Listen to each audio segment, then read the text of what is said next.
Hello, my name is Jesslyn Sitompul, and today I will be presenting an infographic about formalism. This approach is especially important because it focuses on the text itself, its structure, language, and techniques, making it one of the most objective ways to analyze literature. In this presentation, I will walk you through four main parts. The first, what formalism is. Second, the key concepts. The third, its strength and weaknesses. And finally, an example how formalism can be applied to a literary text, specifically Nathaniel Hawthorne's Young Goodman Brown. Let's begin with the first part. What is formalism? Formalism is a literary approach that analyzes a text by focusing solely on its internal features, its form, structure, language, and literary technique. According to Guerin, formalism treats a literary work as a self-contained, meaning that the text can be fully understood without looking the author's background, historical events, or social content. Instead, formalism focuses on how the text is crafted. This includes examining its form and structure, its use of literary devices like symbolism or irony, and the way its language is shaped to create meaning.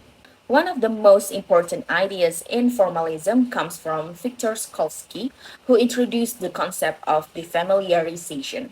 He explains that literature makes the familiar seem strange in order to refresh our perception of the world. In other words, art forces us to see things differently. Finally, formalists also emphasize literariness, which refers to the qualities that make a text literary rather than ordinary communication. As Thor explains, formalism separates the artistic text from external influences so that we can focus on its aesthetic and structural qualities. In short, formalism is about understanding how a literary work creates meaning through its own techniques. Now let's move on to the key concepts of formalism. These are the central ideas that help us understand how this approach works when analyzing a literary text. The first concept is literariness. According to Guerin, literariness refers to the special features that makes a piece of writing literary, such as rhythm, imagery, symbolism, and the overall pattern of its language. Formalists focus on these elements because they believe this is where the artistic value of literature lies. The second key concept is the familiarization, introduced by Victor Skolsky, as I mentioned before. Skolsky explains that the purpose of art is to make the stone stony. In other words, to make familiar things appear strange so that we notice them again. By slowing down our automatic perception, literature allows us to see ordinary objects or experiences in a new or more vivid way. The third concept is organic unity. This means that every part of a literary work contributes to the whole. All elements, whether it's structure, imagery, or symbols, are connected and work together to create meaning. As Guerin and his co-authors explains, the text functions as an integrated system. Next is the idea of form over context. Formalists argue that meaning comes from within the text itself, not from external factors like history, politics, or the author's life. As Thor emphasizes, the artistic text must stand on its own. Finally, formalism pays strong attention to craft. This includes analyzing patterns, repetition, contrast, irony, and ambiguity. These techniques are the tool writers use to shape how the text communicates meaning. Together, these key concepts help formalist critics focus solely on how a literary work is constructed and why its techniques matters. Now let's move on to how the formalist approach actually works, followed by its strengths and weaknesses. Formalism begins by examining the internal structure of a literary text. This includes looking closely at its language, such as diction, imagery, and sound patterns. It also means paying attention to its structure, the arrangement of plot events, the use of motifs, and the relationships between different parts of the text. Formalists also analyze techniques like irony, symbolism, and ambiguity. All these elements work together to create meaning within text. As Guerin explained, the formalist critic studies how these internal elements interact rather than relying on historical or biographical information. In addition, Victor Skolsky reminds us that art has special purpose of de-automatizing perception or breaking the routines of our everyday thinking. Through techniques like defamiliarization, literature forces us to slow down and see the world differently.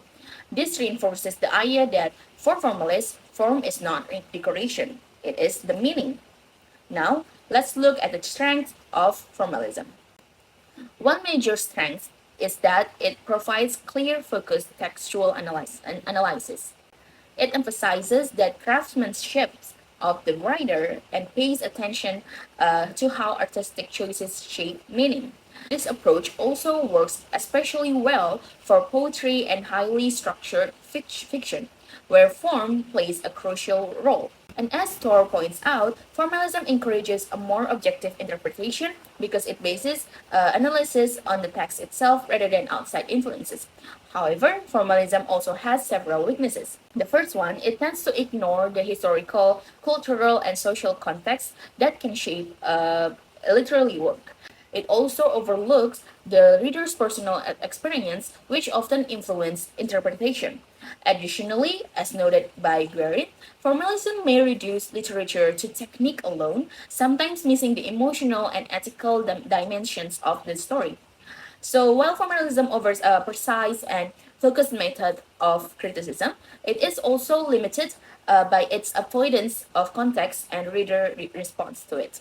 Now, let's move on to the application of formalism in literary text. For this example, I will take Nathaniel Hawthorne's short story, Young Good Man Brown.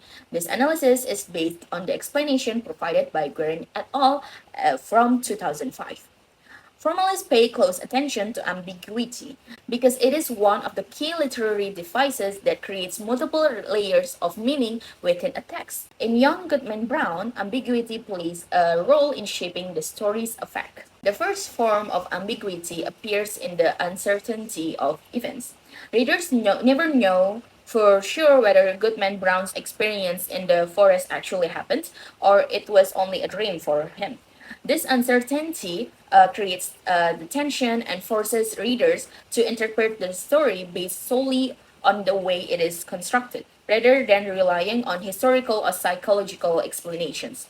The second form of ambiguity is symbolic ambivalence. Many symbols in the story carry more than one possible meaning. For example, the character Faith, his wife, represents both spiritual purity and the possibility of corruption of his own faith. And then her pink ribbons can symbolize innocence, temptation, or even the collapse of Goodman Brown's trust. The forest itself acts as both a literal location and a symbolic space of moral testing between like the light and the dark. And then the third element is the structural contrast. Hawthorne contrasts appearance versus reality throughout the story. Characters who seem virtuous appear suddenly in sinful situation, and moments of clarity are constantly interrupted by doubt. This structure reinforces the story's ambiguous tone and shows how form creates the meaning of the story. Guerin and his co-authors explains that the story's overall impacts come from the interplay of symbols, irony, and narrative uncertainty, all of which are internal techniques of the text.